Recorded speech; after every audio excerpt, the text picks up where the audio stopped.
അസ്സലാമലൈക്കും. അപ്പോൾ നമ്മൾ ഇന്ന് ഉമ്മാൻ്റെ വീട്ടിലേക്കാണ് പോകുന്നത്. ഞാൻ വയനാട്ടിലേക്ക് പോകുന്നതിന് മുന്നേ വീട്ടിൽ പോകാമെന്ന് വെച്ചു. അപ്പോൾ നമ്മളെ വീഡിയോ ആദ്യമായിട്ട് കാണുന്നവരാണെങ്കിൽ നമ്മളെ ചാനലൊന്ന് സബ്സ്ക്രൈബ് ചെയ്യുക. ഇതാണ് കേട്ടോ ഉമ്മാൻ്റെ വീടിൻ്റെ തൊട്ട് താഴെ വയലാണ്. അപ്പോൾ നമ്മൾ അവിടെയൊക്കെ ഒന്ന് കറങ്ങിയിട്ട് വരാമെന്ന് വെച്ചു. പണ്ടൊക്കെ ഇവിടെ നെൽകൃഷിയാണ്. പണ്ടെന്നല്ല കുറച്ച് കാലം മുന്നേ വരെ തന്നെ ഇവിടെ നെൽകൃഷിയൊക്കെ ആയിരുന്നു. ഇപ്പോൾ പച്ചക്കറി, അങ്ങനെ വാഴ, അങ്ങനത്തെ കാര്യങ്ങളൊക്കെ ആയിട്ടുണ്ട്. അപ്പോൾ ഇവിടെയൊക്കെ ഫുള്ള് ഇങ്ങനെ വെള്ളവും കാര്യങ്ങളും, പണ്ട് മഴക്കാലമൊക്കെ ആയ നല്ല ഭംഗിയാണ്. പക്ഷേ നല്ല മഴക്കാലമായാൽ ഭയങ്കര പണി കിട്ടും ചെയ്യും. നല്ല വെള്ളപ്പൊക്കമൊക്കെ വന്ന് ഫുള്ള് വെള്ളമൊക്കെ ആയിരിക്കും. അങ്ങനെ മോൾക്ക് ഭയങ്കര ഇഷ്ടമാണ് ഇങ്ങനത്തെ സ്ഥലത്തൊക്കെ.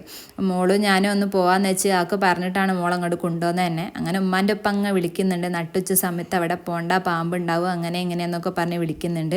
അങ്ങനെ ഇതാ ഉമ്മാൻ്റെ ഉപ്പയാണ് ഇട്ടത്. അപ്പോൾ ഇതാ ആട്, കോഴി, അങ്ങനത്തെ കാര്യങ്ങളൊക്കെ ആയിട്ടാണ്. മോൾക്ക് ഭയങ്കര ഇഷ്ടമാണ് ഈ ആടിന്. അങ്ങനെ ഞങ്ങൾ വൈകുന്നേരമൊക്കെ ആയപ്പോൾ വീണ്ടും ആരും കാണാണ്ട് അവിടെയൊക്കെ പോയി. അപ്പോൾ അവിടെ വലിയൊരു കിണറൊക്കെ ഉണ്ട് എന്ന് പറഞ്ഞാൽ അതൊക്കെ കണ്ടിട്ട് വരാമെന്ന് വെച്ചു. അപ്പോൾ നമ്മളെ വീഡിയോ ഇതൊക്കെയാണ്. അപ്പോൾ ഇഷ്ടമായിട്ടുണ്ടെങ്കിൽ ലൈക്ക് ചെയ്യുക.